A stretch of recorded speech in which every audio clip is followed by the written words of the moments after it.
Brush को round in motion, circular motion में आपने ब्लेंड करना है ताकि आपका कलर प्रॉपर तरीके से ब्लेंड हो सके, कोई भी उसके एजेस शार्प ना रहे। ब्रश को कैसे मूव कर रही हूँ गौर से आप लोग नोटिस कीजिए। डिफरेंट आई मेकअप है तो डिफरेंट ब्लेंडिंग है, डिफरेंट जगह डिपॉजिट कलर करना है और डिफरेंट जगह से ब्लेंड करना है। ये सारी tricks and techniques different eye makeup के हिसाब से डिफरेंट वर्क। अस्सलामुअलैकुम everyone, welcome to my channel Sumaiya Rameez and welcome to professional makeup course by Sumaiya Rameez. सारे स्टूडेंट्स को वेलकम जो लोग मेरा कोर्स ज्वाइन कर चुके हैं और कमेंट सेक्शन में प्रेजेंट शो कर रहे हैं उन सबको मोस्ट वेलकम। जो लोग सर्टिफिकेट के लिए अप्लाई कर रहे हैं उनको मोस्ट वेलकम, और जो लोग लेक्चर के नोट्स लेना चाहते हैं तो उनको भी वेलकम, क्योंकि हमारे पास इस वक्त 3 कैटेगरी के स्टूडेंट्स हो चुके हैं। तीनों की कैटेगरी और डिज़ायर और रिक्वायरमेंट सारी डिफरेंट हैं, तो मैं आप लोगों को गाइड करती चलूँ। जो प्रोफेशनल सर्टिफिकेट लेना चाह रहे हैं उन्हें सर्टिफिकेट के लिए ज़्यादा डिज़ायर है, तो आप लोगों को मैसेज पहुंच जाएगा आज जिसमें सर्टिफिकेट से रिगार्डिंग इन्फॉर्मेशन होगी। आप लोग बिल्कुल परेशान नहीं हो, क्योंकि मैं अपनी हर वीडियो में आप लोगों को गाइड करती जा रही हूँ क्लासेस रिलेटेड भी, तो मेरी वीडियो को कहीं से भी स्किप ना कीजिएगा। आप लोग एक और चीज़ मैं बता दूं, जो लोग लेक्चर नोट्स लेना चाहते हैं पीडीएफ फॉर्म में सॉफ्ट कॉपी, वो अभी वेट कर लीजिए। मैं अभी आप लोग को लेक्चर प्रोवाइड नहीं कर सकती। जो जिन्हें भी ये बाय करना है वो कोर्स के एंड में मुझसे कांटेक्ट करें, वरना मेरी यूट्यूब पे वॉच करने वाले स्टूडेंट्स जो हैं उनके साथ ज़्यादती होगी। अभी मैं प्रोवाइड नहीं कर सकती, ये कोर्स के एंड में ही प्रोवाइड किए जाएंगे। ये जो आप लोगों को फ़ी बताई गई है सर्टिफिकेट की, वो सिर्फ इसलिए क्योंकि सर्टिफिकेट पे आपका प्रॉपर नेम प्रिंट होगा, वो प्रॉपर डिज़ाइन के साथ आपको मिलेगा। ऐसा सर्टिफिकेट नहीं होगा जिस पे एक लाइन ब्लैंक डली हुई होती है और उस पर आपने अपना खुद ही नेम मेंशन करना है, आपको प्रॉपर सर्टिफिकेट सिग्नेचर के साथ सेंड कर दिया जाएगा। ऐसा नहीं, आपको आपका नाम प्रिंट हुआ व प्रॉपर एक सर्टिफिकेट मिलेगा जो आपके लिए वैल्यूएबल होगा, अथेंटिक होगा। तो इसलिए आप लोग परेशान ना हो। फीस तो बहुत ही कम है, 500 रुपीज़ इज़ नथिंग। आप लोग बहुत इसके साथ इसकी जो वर्थ है वो इसलिए ज़्यादा है क्योंकि हम इंटरनेशनली भी ऑलरेडी 2020 में ये सर्टिफिकेट स्टूडेंट्स को दे चुके हैं। टाइम वेस्ट किए बिना क्लास स्टार्ट करते हैं। लास्ट क्लास में हमने समझा था कि शिमर पिगमेंट्स क्या होते हैं, प्रेस्ड क्या होते हैं, लूज शिमर क्या होते हैं, pressed glitter, loose shimmer, highlighter, ये सारे हमने पिगमेंट्स को स्टडी किया था कि इसे हम किस तरह पहचानें। अब हम इसकी एप्लीकेशन जानते हैं। Number 1, pressed shimmer. जो शिमर प्रेस्ड फॉर्म में आप देखो इस तरह कॉम्पैक्ट फॉर्म में हमारे पास मिलते हैं, पैलेट्स में भी ये अवेलेबल होते हैं, जैसे मैं आपको प्रीवियसली शो किया था कि ज़्यादातर हमारे पास जो आई शेडो किट आती है उसमें ये होते हैं शिमर, वो प्रेस्ड शिमर कहलाते हैं। इसे हम डायरेक्टली फिंगर की हेल्प से अप्लाई कर सकते हैं। आप इसको डायरेक्टली फिंगर से अप्लाई करेंगे, इसका पिगमेंट बहुत ही अच्छा आता है और लाइट के साथ ये शो होता है। अब जहाँ मैं इसको लाइट की तरफ करती हूँ तो आपको इसका एक ग्लो नज़र आएगा। ये तो पेपर है, इस पर इतना मज़ा नहीं करेगा, मैं आपको वीडियो के थ्रू भी इसकी ब्यूटी और इसका जो रिज़ल्ट है वो भी दिखा देती हूँ। तो आपको आइडिया होगा कि जब हम फिंगर से उठा के किसी भी पिगमेंट को रखते हैं तो वो लाइट के साथ स्पार्क करता है, ग्लो करता है। और कोई भी हाइलाइटर हो, अगर आप वो भी अगर फिंगर से लगाते हैं तो वो भी अलग से ग्लो करता है, उसका अलग से पिगमेंट आता है, लेकिन हाइलाइटर के चंक आप देख रहे होगे अलग अलग होते हैं। अब हम बात करते हैं कि इसको हमने नोट डाउन अपने पास करना है कि you can apply your shimmer pigment जो कि प्रेस्ड फॉर्म में होता है with the help of your finger, as well as आप ब्रश से भी अप्लाई कर सकते हैं, बट हमने यहाँ आपको बताना है बेस्ट वे आपके फिंगर है। ब्रश से जो आपकी जो वो ग्लो है वो नहीं आएगी। नेक्स्ट आ जाते हैं हम लूज शिमर पर। जब लूज शिमर की हम बात करते हैं तो लूज शिमर तो बहुत ही आसानी से ब्रश के साथ अप्लाई हो जाते हैं, जैसे कि मैं आपको शो कर रही हूँ। आप डायरेक्टली किसी भी फ्लफ़ी ब्रश को में अपना शिमर लेंगे और उसे अपने आईलिड के ऊपर अप्लाई कर देंगे। लूज शिमर को कभी भी ब्लेंडिंग की ज़रूरत नहीं होती, लेकिन यहाँ मैं पेपर पे अप्लाई कर रही हूँ तो मुझे उसको थोड़ा सा इस पर थोड़ा सा प्रेशर लगाना पड़ रहा है, ब्लेंड करना पड़ रहा है। लेकिन जब आप नेचुरल लाइफ इसको अप्लाई करते हो, आप कोई भी नॉर्मली फ्लैट ब्रश भी ले सकते हैं, डायरेक्टली इस शिमर को उठाएंगे और अपनी आईलिड पर रख देंगे जहाँ भी आपको उसको अप्लाई करना है, और ये लाइट के साथ बहुत स्पार्क करता है। लूज शिमर मुझे बहुत ही ज़्यादा पसंद है।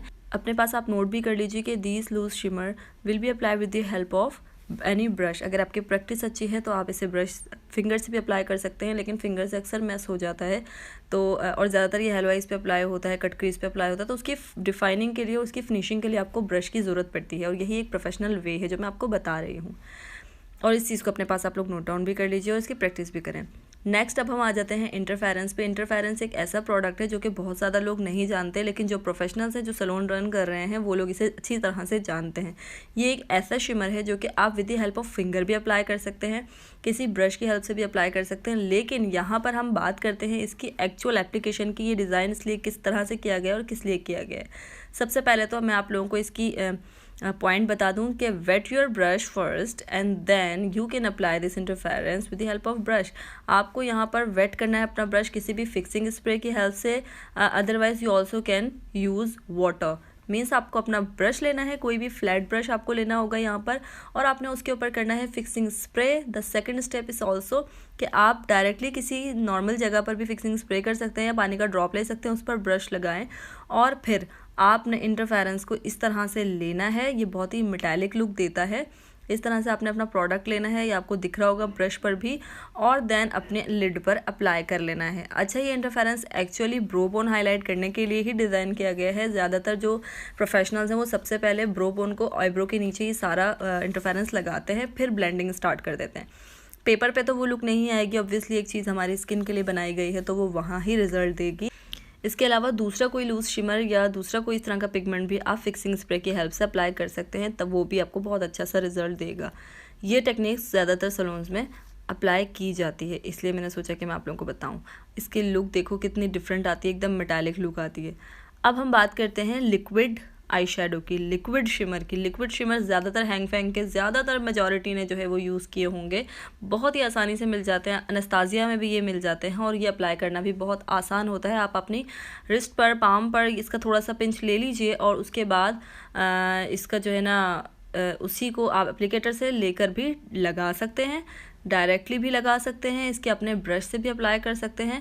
लेकिन जब हम एप्लीकेटर से काम करते हैं तो हमें ये पता होता है हमने ब्रश में कितना प्रोडक्ट उठाया है और हमारे पास वो मैस नहीं होगा या ओवर प्रोडक्ट नहीं हो जाएगा, लेयर नहीं बन जाएगी। जब हम उसके डायरेक्टली ब्रश से लगाते हैं तो वो थोड़ा सा मैस होने का ख़तरा होता है, क्योंकि वो हमारे हिसाब से डिफाइंड ब्रश नहीं होता। तो इसलिए ये जो ब्रशेस की स्टडी मैंने आप लोगों को लास्ट क्लास में करवाई है वो इसीलिए ताकि आप लोगों का यूजेज आ जाए कि हम कौन सा ब्रश कहाँ अप्लाई कर रहे हैं, ये क्यों डिज़ाइन किया गया है। ऑब्वियसली ये डिफरेंट प्रोडक्ट्स को प्रॉपर यूज़ करने के लिए ही डिज़ाइन किए गए हैं। वो वीडियो भी आप मेरी वॉच कर लीजिएगा, डिस्क्रिप्शन बॉक्स में मैं सारे डेज़ की जो है वो लिंक भी डाल दूँगी।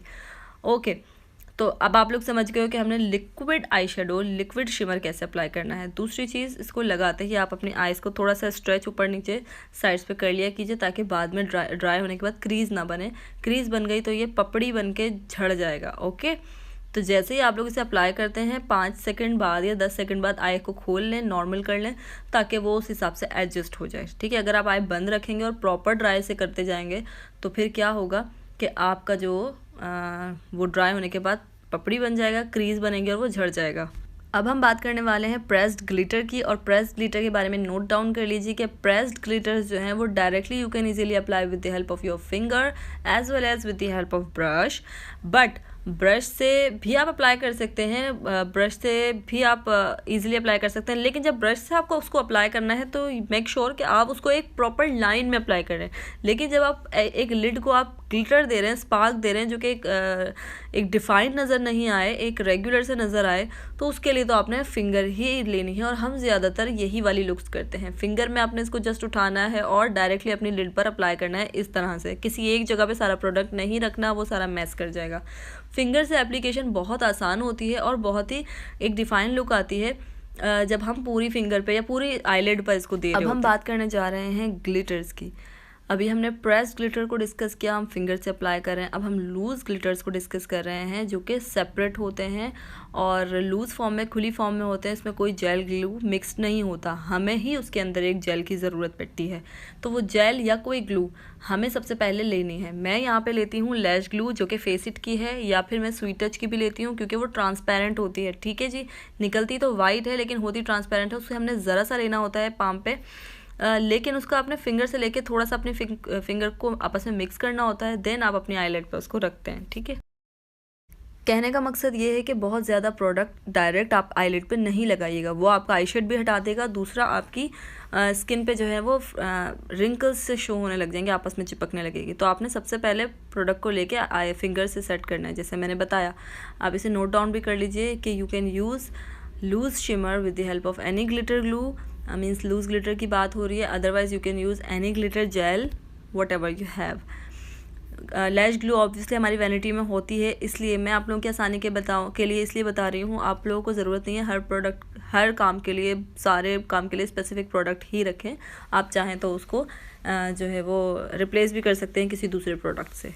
अगर आपको काम करना आता है तो। अब आपने अपनी फिंगर से वो ग्लू अपने आईलिड पे लगा दी है और कुछ सेकंड्स बाद आपने ग्लिटर उठाना है और इस तरह से आईलिड के ऊपर रखना है। लेकिन आपने नोट करना है कि यहाँ ब्रश कौन सा यूज़ हुआ है। ब्रश यहाँ पे यूज़ हुआ है फ्लफ़ी राउंड, उसके अंदर हमने ग्लिटर उठाया था, आपको शो किया और फिर डायरेक्टली उस पर इस तरह जल्दी जल्दी से फैलाना शुरू किया। एक जगह स्टक नहीं करना, ग्लिटर जमा हुआ नज़र आएगा। मैंने किस तरह से उठाया आपने अच्छे से नोटिस करना है। डायरेक्ट आपने उसके ब्रशेस पे लेना है, ना साइड्स पे ना यहाँ वहाँ, सेंटर में आपको ग्लिटर लेना है और वो ग्लिटर आपको एक लूज़ फॉर्म में, एक बिखरी हुई फॉर्म में नज़र आएगा। जब वो अपने आईलिड पे आप उसको अप्लाई करेंगी तो वो सेटल हो जाएगा, कहीं बहुत ज़्यादा या कहीं बहुत कम नहीं होगा, बल्कि सब जगह प्रॉपर इक्वली लग जाएगा और बिखरा बिखरा नज़र आएगा। तो इस तरह से आपने अपना लूज़ ग्लिटर अप्लाई करना है। आप कोई लैश ग्लू भी यूज़ कर सकते हैं या कोई भी ग्लिटर जेल यूज़ कर सकते हैं, कोई इसमें पाबंदी नहीं है, लेकिन मैं आप लोगों को ट्रिक बता रही हूँ कि यहाँ पे लैश ग्लू पॉलर्स में यूज़ की जाती है, लेकिन वो ट्रांसपेरेंट होनी चाहिए। अब चंकी ग्लिटर्स के लिए भी हम सेम ही पैटर्न यूज़ करते हैं। चंकी ग्लिटर्स आपने देखा होगा इसमें जिसके चंक्स थोड़े बड़े होते हैं, जो हम स्टडी कर चुके हैं अपनी लास्ट क्लास में, वीडियो को वॉच कर लीजिएगा। यहाँ स्वीट टच लंदन की लैश ग्लू यूज़ हुई है, जैसे मैंने बताया है कि ये ट्रांसपेरेंट इफेक्ट देती है। वो आपने हल्के से लिड से आसपास फैला ली है, एक जगह नहीं स्टक करनी, बहुत ज़्यादा नहीं लगानी और डायरेक्टली आपने क्या करना है, उसको 5 सेकंड छोड़ने के बाद आपने चंक उठाने हैं और वो वहाँ लगाने हैं। गीली ग्लू पे कभी भी ग्लिटर नहीं लगेगा, ना ही गीली ग्लू पे कोई शिमर लगेगा, ना ही कोई चंक लगेगा। ओके, वो बहुत गंदा, बहुत रफ लुक देती है। आई होप कि आपको आज की क्लास में ये सारी चीज़ें बहुत क्लियरली समझ में आ गई होंगी। कोई भी क्वेश्चन, कोई भी क्यूरी है, आप मुझे जो है कमेंट सेक्शन में डाल सकते हैं। आपके सारे कमेंट्स रीड किए जा रहे हैं, कोई कमेंट किसी का मिस नहीं हो रहा। हाँ, इतने कमेंट्स हैं कि सबको लाइक करने में थोड़ी सी प्रॉब्लम हो रही है, लेकिन मेरी कोशिश है कि मैं रेगुलर कमेंट्स लाइक भी कर रही हूँ और स्टडी भी कर रही हूँ, उनके स्क्रीनशॉट्स भी ले रही हूँ। जो कमेंट मुझे पसंद आता है मैं अपनी स्टोरी पर भी उसे पोस्ट कर देती हूँ। इसी तरह साथ रहिए और वीडियोस को वॉच करती रहिए। सीक्वेंस के साथ मैंने प्लेलिस्ट भी बना दी है, हर नई वीडियो मैं अपनी प्लेलिस्ट के अंदर ऐड कर देती हूँ ताकि आपको ढूंढने में आसानी हो। ओके जी, इस कोर्स का हिस्सा बने रहिए। कोर्स के एंड में इंशाल्लाह आप लोग बहुत कुछ लर्न कर चुके हैं। मुझे बहुत ज़्यादा श्योरिटी है इस बात की। अपना बहुत सारा ख्याल रखिएगा, दुआओं में याद रखिएगा। गुड लक, टेक केयर, अल्लाह हाफिज़।